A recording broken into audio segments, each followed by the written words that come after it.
Hello, good morning students. Please subscribe the channel, drop a like, share and comment. This is Progressive Monthly Magazine October 2025.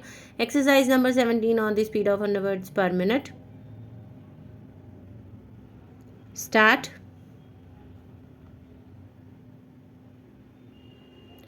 Mr. Deputy Speaker, I stand to congratulate the Finance Minister and his colleagues for presenting a very well balanced budget for the year 1997-98. As we all know that the budget shapes the economy of the nation. The budget has also an impact on the economy as a whole. This budget, I think, definitely gives incentives, serves as an all-time booster in every sector of our economic life. The finance minister had waged war against inflation some months back and we saw very good results, and inflation is now a matter of the past. Now the finance minister is waging war against the recession in some sectors to build economy and to save the labor from the difficulties arising out of it.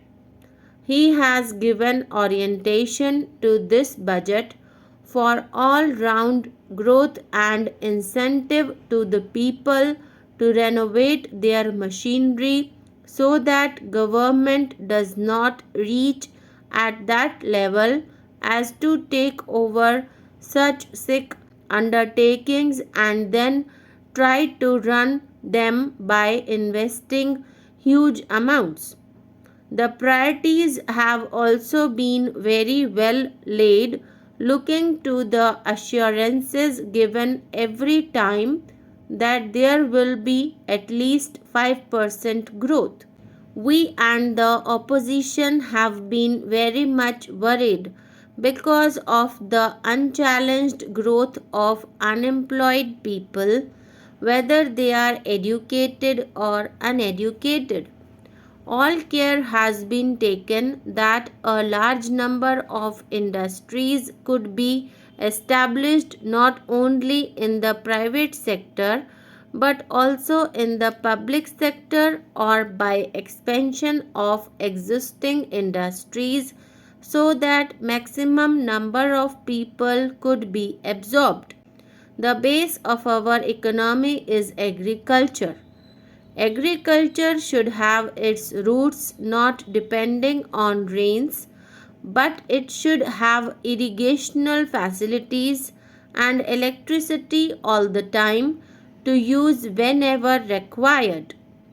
Care has been taken that irrigational facilities will be provided. No doubt, it will take a little time. Hence, large sum of money has been provided also for generation of electricity.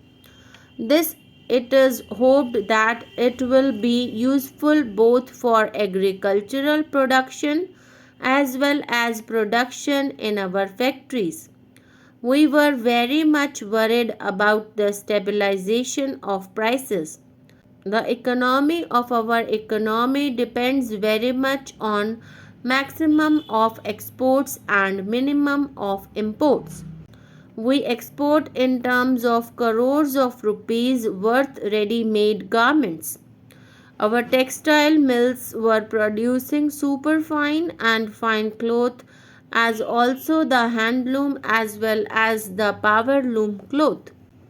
I would suggest that we should try to reduce the duty on coal and steel, also which we are producing above our requirements. We have now got them in sufficient quantities and hence can be exported very easily and with profit. The engineering goods is another example where one should take care of these products and should try to earn as much as possible by export. Now, about direct taxation, I feel that the taxes on corporate sector have been scientifically put in this budget, and I am sure the businessmen who were trying to manipulate books of accounts to save more money, which created more black money, will surely behave well. But the finance minister will have to be careful in seeing that when these taxes have been reduced from 77% to 66%, these businessmen behave well, and if they do not behave well, a heavy hand should fall on them. I expected some relief for the middle class people. Today, under the Employees State Insurance Scheme, a person drawing rupees 1000 has now been taken under its fold and gets the medical relief benefit under this scheme.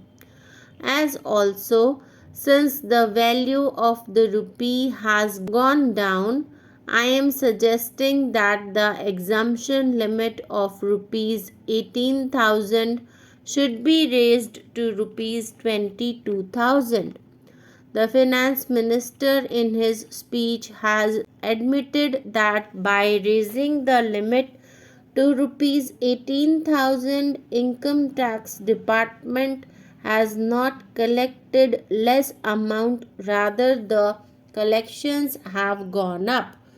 By increasing this limit, he will not lose much revenue, but the salaried class will get immense relief.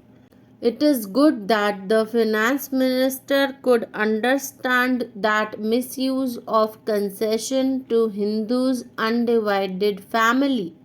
There used to be so many duplications, but actually the chartered accountants used to advise such people to take the benefit under Hindu undivided family scheme. It is now rightly explained by the finance minister that the Hindu undivided family would now be taken on a different footing and levied taxes to root out this corruption. Sir, the public undertakings are the largest undertakings and they are reaching the commanding heights. If all the public undertakings start earning sufficiently well, I think they will start earning very soon. Then, in the past 5 or 10 years, the incidence of the direct taxation, which puts a burden on the common man, will be reduced. The burden of taxation should remain only on such people who perhaps have luxurious living or those who are trying to spend lavishly. You may tax common man, but do not put so much of burden on him.